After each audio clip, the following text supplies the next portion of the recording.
झूठ बोले 116 देश डांटे। नमस्कार, आप देख रहे हैं विशेष। आपके साथ मैं हूं चित्रा त्रिपाठी। चीन की दोस्ती डब्ल्यूएचओ पर अब भारी पड़ने लगी है।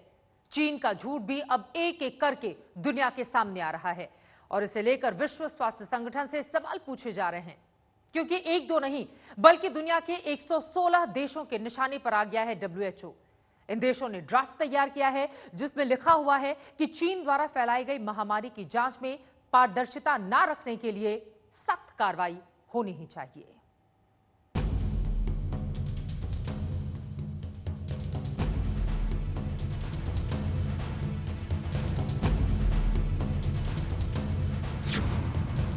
चीन के बनाए जाल में ही फंस गया डब्ल्यूएचओ।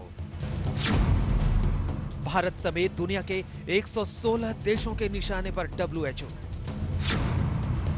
अब किसी कीमत पर बच नहीं सकता डब्ल्यूएचओ।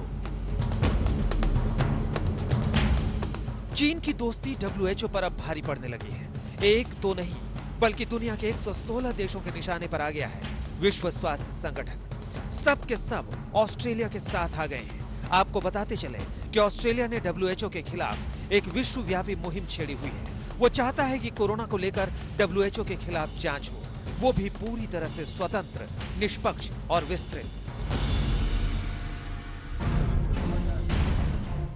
दरअसल आज से ही स्विट्जरलैंड में वर्ल्ड हेल्थ असेंबली शुरू हुई है और कोरोना का कहर झेल रहे इन सब देशों ने मिलकर एक ड्राफ्ट बना लिया है।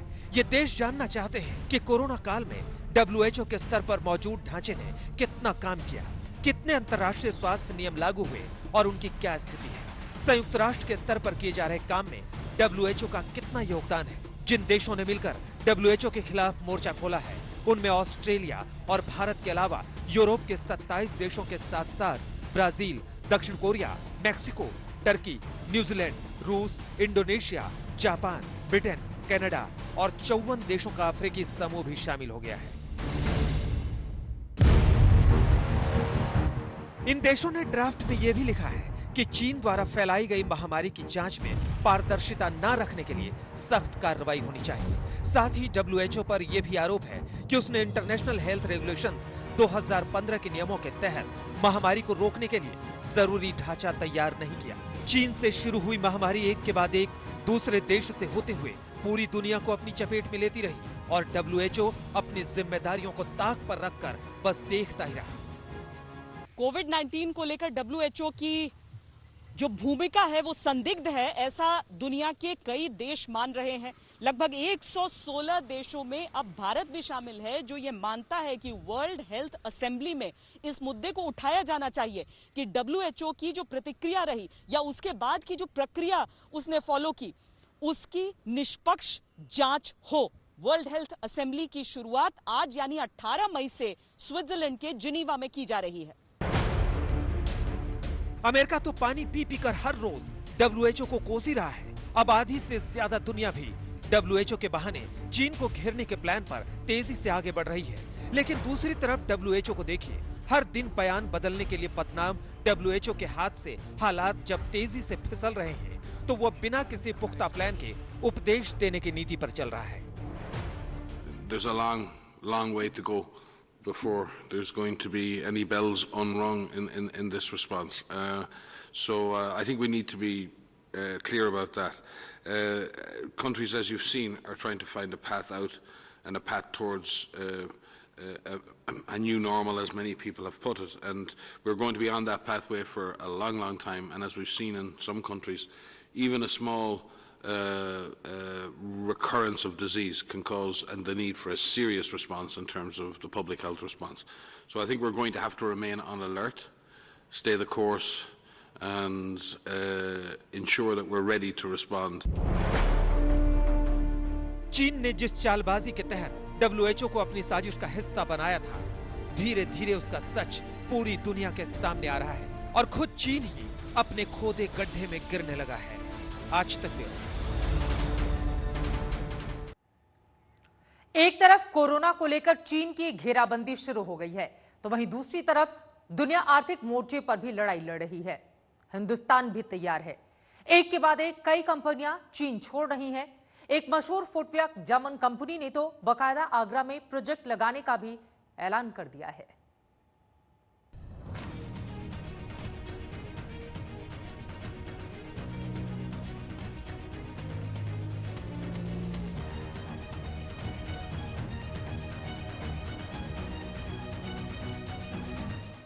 चीन से लड़ाई, भारत की कमाई। कारोबार की दुनिया में वर्ल्ड वॉर की पारी आई। पूरी दुनिया अब दो मोर्चों पर लड़ाई लड़ रही है। एक लड़ाई है कोरोना के खिलाफ, तो दूसरी लड़ाई है अर्थव्यवस्था संभालने की। इन दोनों लड़ाइयों में चीन पर सबकी नजरें टेढ़ी होनी शुरू हो गई हैं। चीन को चिढ़ाती ताजा खबर तो यह है कि जापान, जर्मनी, ऑस्ट्रेलिया, ब्रिटेन और इजराइल समेत तमाम धनी देश चीन से अपनी कंपनियों को समेटकर कहीं और ले जाने का संकेत दे चुके हैं। तो अब सवाल यही उठता है कि क्या भारत दुनिया भर की कंपनियों के लिए प्रोडक्शन का हब बन जाएगा? इसका जवाब दिया है जर्मनी की फुटवेयर कंपनी ने। इस कंपनी ने चीन से अपना कारोबार समेट लिया है और भारत में फैक्ट्री लगाने का ऐलान कर दिया है।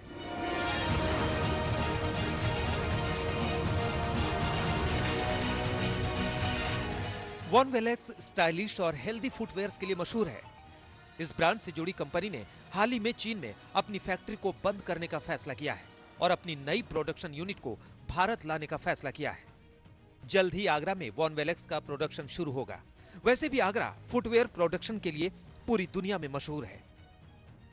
इसके लिए जर्मन कंपनी ने आईट्रैक इंडस्ट्रीज के साथ समझौता भी कर लिया है। करार के मुताबिक आईट्रैक कंपनी इस जर्मन कंपनी का प्रोडक्ट बनाएगी और उस पर क्वालिटी कंट्रोल जर्मन की कंपनी का ही रहेगा। भारत में आईट्रैक कंपनी पहले से ही इस जर्मन कंपनी का कासा एवर जिम का प्रोडक्ट वन विलेज के नाम से बना रही है। बट अब ये अपना चाइना का सारा बिजनेस कोविड-19 के मद्देनजर रखते हुए और उसकी परेशानियों को देखते हुए, जिससे पूरा बिजनेस सिनेरियो चेंज हो रहा है पूरी दुनिया में, ये अब अपना वो चाइना का बिजनेस को इंडिया में लाने के लिए उसने हमारे संग करार फाइनल कर दिया है, जिससे इंडिया में हमें कई तरीके के फ़ायदे होंगे। जैसे हमारी क्वालिटी जो हम इंपोर्ट से लाना पड़ता था हमें जो फुटवेयर, वो अब हम high quality German quality footwear यहाँ बना पाएंगे। आईट्रैक कंपनी से करार होने के बाद फैक्ट्री को आगरा में ही लगाना चाहते हैं और उन्हें उम्मीद है कि सरकार से उन्हें हर तरह की मदद मिलेगी। वैसे यूपी सरकार के लिए भी आपदा में ये किसी अवसर से कम नहीं है। ये प्रसन्नता की बात है कि जो उद्योग चीन में लगे हुए हैं, उसने चीन के अलावा विकल्प के आधार पर अथवा और बेहतर स्थिति में अपने आप को लाने के लिए भारतवर्ष को चुना है। और उससे भी मेरे लिए उत्तर प्रदेश सरकार का सहयोगी मंत्री होने के नाते यह प्रसन्नता और भी मेरे लिए बढ़ जाती है कि भारतवर्ष में उसने उत्तर प्रदेश को चुना है। वॉन वेलेक्स जर्मनी एक जर्मन ब्रांड है जो 5 जोन तकनीक पर आधारित है। कंपनी का दावा है कि उसके प्रोडक्ट इस्तेमाल करने से पांव, घुटने और कमर दर्द जैसी समस्याओं से राहत मिलती है। कंपनी की वेबसाइट के मुताबिक वॉन वेलेक्स के उत्पाद 80 देशों में बिकते हैं और दुनिया भर में इन फुटवेयर्स का इस्तेमाल करने वाले लोगों की तादाद 10 लाख से भी ज्यादा है। दुनिया भर में कोरोना बांटने के बाद से चीन खुद मुश्किल में है। ज्यादातर अंतर्राष्ट्रीय कंपनियां अपनी फैक्ट्रियां चीन से हटाकर अन्य देशों में लगाना चाहती हैं। हाल ही में एप्पल ने भी अपना प्रोडक्शन चीन से भारत शिफ्ट करने का जिक्र किया है। इसके अलावा कई मोबाइल और इलेक्ट्रिक कंपोनेंट बनाने वाली कंपनियां भी चीन से भारत आने पर विचार कर रही हैं। संदेश साफ है, चीन को उसी की चालबाजी के स्टाइल में मात देने का मोर्चा खोलना पड़ेगा। आगरा से अरविंद शर्मा के साथ आज तक ब्यूरो। चीन के झूठ का पर्दाफाश खुद उसी के घर से निकलकर दुनिया के सामने आ गया है। बातों बातों में अमेरिकी आरोपों का जवाब देते हुए चीन के अधिकारियों ने साफ साफ कह दिया कि कोरोना के शुरुआती सैंपल्स उन्होंने पिछले साल ही नष्ट कर दिए थे।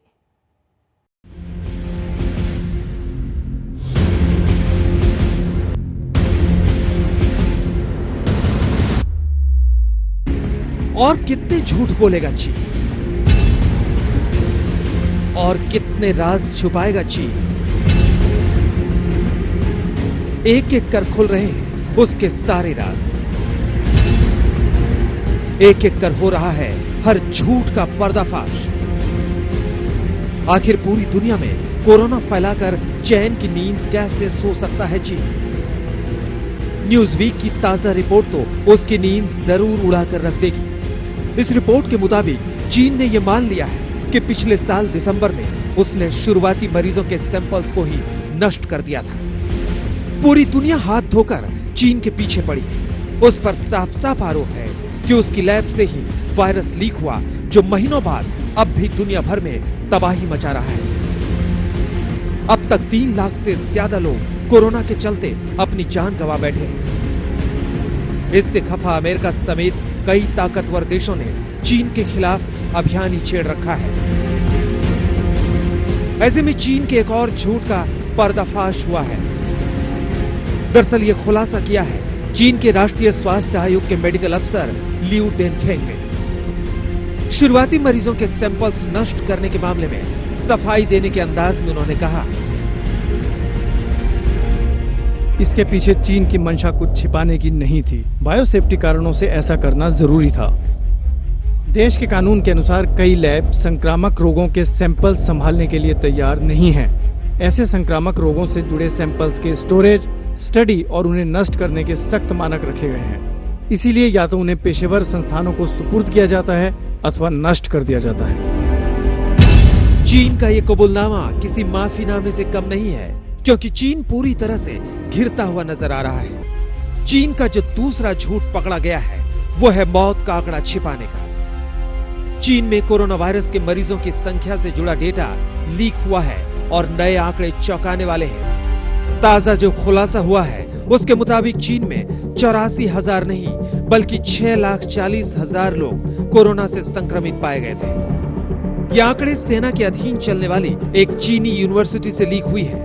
पूरी दुनिया के सामने चीन सबसे बड़ा खलनायक बनकर सामने आया है। जानकारी छुपाकर चीन पूरी दुनिया में अब किसी के सामने अपना मुंह दिखाने लायक नहीं बचा है और अब उसका कबूलनामा उसकी अपनी करतूतों का सबूत है। आज तक ब्यूरो। वुहान में लाशों का ढेर छिपाता रहा चीन, डब्ल्यूएचओ के साथ मिलकर साजिश पे साजिश रचता रहा। इस बीच आई वुहान डायरी के पन्नों ने उसकी साजिशों का पर्दाफाश करना शुरू तो किया, लेकिन वो इतना जिद्दी था कि उसने दुनिया तक सच छिपाने की हर मुमकिन कोशिश की। कोरोना एक साजिश है, जी हाँ, मेड इन चाइना साजिश, जिसने पूरे संसार में मचा रखा है कोहराम। इस साजिश पर से पर्दा उठाया है अमेरिका की खुफिया एजेंसी CIA ने। CIA की रिपोर्ट में कहा गया है कि चीन ने WHO को धमकी देकर कोरोना को पेंडेमिक घोषित करने से रोके रखा। चीन की यह धमकी थी कि अगर WHO दुनिया को कोरोना के वास्तविक खतरे से आगाह करेगा तो चीन उसके साथ आगे से कोई सहयोग नहीं करेगा। रिपोर्ट के मुताबिक शी जिनपिंग ने WHO के प्रेसिडेंट टेड्रोस अधनोम घेब्रेयेसस को फोन कर कोरोना के खतरे को कम कर दुनिया को बताने के लिए कहा। चीन और WHO के बीच बात धमकी से शुरू हुई थी, फिर शायद कुछ ऐसी सेटिंग हुई कि पूरी दुनिया अब तक त्राही त्राही कर रही है। दरअसल दुनिया को कोरोना पर वार्निंग देने का काम WHO का था। उसने इस काम को अंजाम देने में बहुत देर की। कोरोना दिसंबर में ही चीन में आ चुका था। जनवरी में चीन कोरोना से बर्बाद हो रहा था। अस्पतालों में मरीज ही मरीज थे, कब्रिस्तानों में लाशें ही लाशें थी। 1 जनवरी तक WHO को पता चल चुका था कि ये महामारी बहुत घातक है, लेकिन उसने इस खतरे के बारे में दुनिया को आगाह ही नहीं किया। उसने तब आगाह किया जब दुनिया स्वतः संज्ञान ले चुकी थी। वुहान में लाशों के जलाए जाने के सबूत पश्चिमी देशों के सैटेलाइट्स ले चुकी थी। जनवरी के पहले हफ्ते में भी अगर WHO ने कोरोना को वैश्विक महामारी घोषित किया होता तो कोरोना शायद चीन से बाहर नहीं निकल पाता। लेकिन WHO ने पूरी जनवरी का वक्त बर्बाद कर दिया। WHO ने 30 जनवरी को कोरोना वायरस को वैश्विक महामारी घोषित किया। तब तक ये वायरस स्पेन और इटली तक अपनी पैठ बना चुका था। चूंकि दुनिया के देशों को वार्निंग नहीं मिली थी, इसलिए चीन के साथ फ्लाइट्स का आना जाना जारी था। टूरिस्ट प्लेस होने के नाते लोग इटली और स्पेन आते जाते रहे। वहां से संक्रमण को अपने अपने देश में ले जाते रहे। इसलिए तो ट्रंप तिलमिलाए हुए हैं। इसलिए तो ट्रंप ने WHO को सजा भी दी। इसलिए तो ट्रंप ने WHO के अस्तित्व को ही संकट में ला खड़ा किया है। आज तक ब्यूरो। WHO ने जानकारियां क्या छिपाई? WHO क्या चीन के दबाव में था? और चीन लगातार झूठ पर झूठ आखिर क्यों बोल रहा है? ये तमाम वो सवाल हैं जिनका सच दुनिया के सामने आना ही चाहिए। विशेष में इसी के साथ बस इतना ही। देश और दुनिया की बाकी खबरों के लिए आप देखते रहिए आज तक।